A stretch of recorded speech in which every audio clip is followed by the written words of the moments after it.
Okay. If you want to protest and partition, do it intelligently, with purpose, with strategy, hard and fast and relentlessly. You need to get onto the Geneva Convention, and as much as I hate to say it, the United Nations. They created this mess. They're going to have to fix it. Because the mess is coming here. Believe me, the mess is coming here if we don't get on top of this intelligently. This isn't just about Palestine. This is about the annexure of the entire world for resources. Because these technocrats are afraid of something coming, and they think they can hide from it in a digital network. I'm not even joking, and I think we all can see it.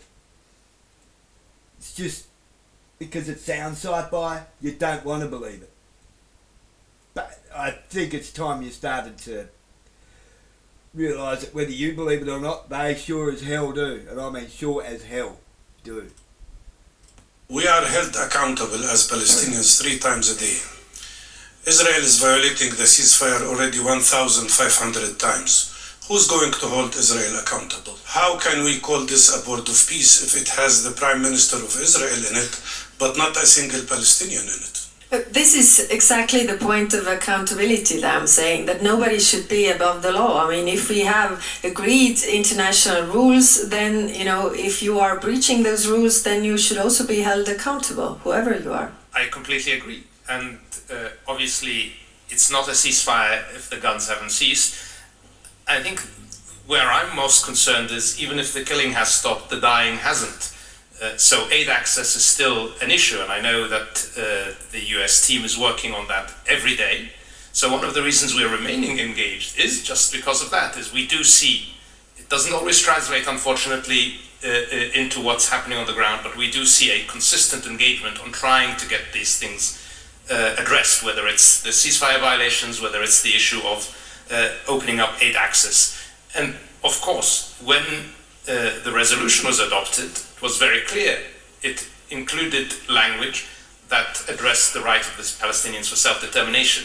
So certainly I know from the Kingdom's perspective, many of those countries that signed on to the resolution, many of those countries that have agreed to join the board, we see this very much as one step on the road to Palestinian self-determination. Obviously the priority needs to be to stop the dying in Gaza, to stabilize that situation, to start the rebuilding, to build the reassurance that there is no longer a threat from Gaza to its neighbors, and then move that to addressing the issue of Palestinian rights. And with that, we believe very strongly that if we don't address holistically the rights of the Palestinians, including the Palestinians of the West Bank, and here this is very critical, the unity of Gaza and the West Bank needs to be maintained.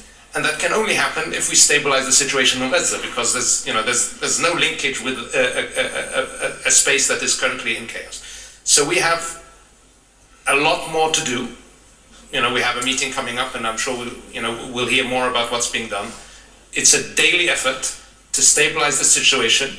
All the hostages are out now, so now the focus needs to be getting the lives of the Palestinians in Gaza into a much, much better place, and allowing that then to be the opening towards a pathway towards the Palestinians and the Israelis can live together side by side in peace and in harmony. We are held accountable as Palestinians 3 times a day. Problem is, Israel won't live in harmony with anybody. Nobody can live in harmony with them. All of the Arab nations are forever putting up with Israel's bullshit. They all get along fine with each other. Israel's the rotten apple in the basket.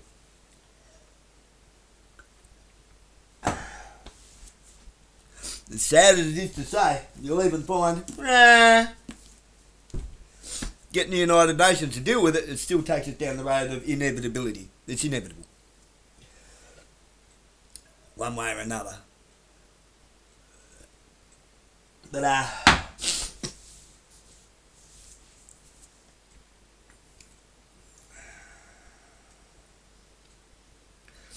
3.5 years of war, 3.5 years of peace.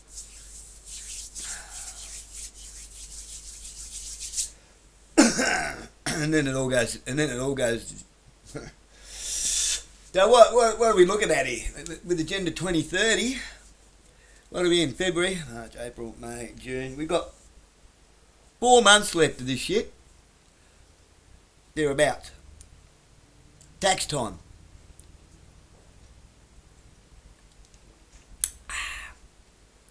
And then we'll have peace. That will last till 2030. Hang on. I could be wrong. I could be wrong, see? I could have me sums wrong. Maybe the peace doesn't come until 2030. But I think you'll find judgment comes in 2030. That's just my opinion.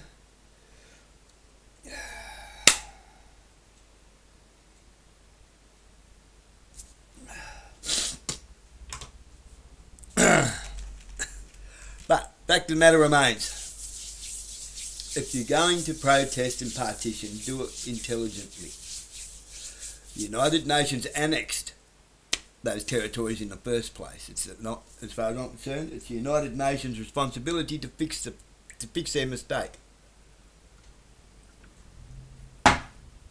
Under the Geneva Conventions. We're gonna need a Nuremberg 2.0, unfortunately. And this time, nobody escapes with paper clips on their files. Yeah, that's what the paperclip bit means. Those they wanted to save had a paperclip slipped onto their file. They got marched out the back door and whisked away.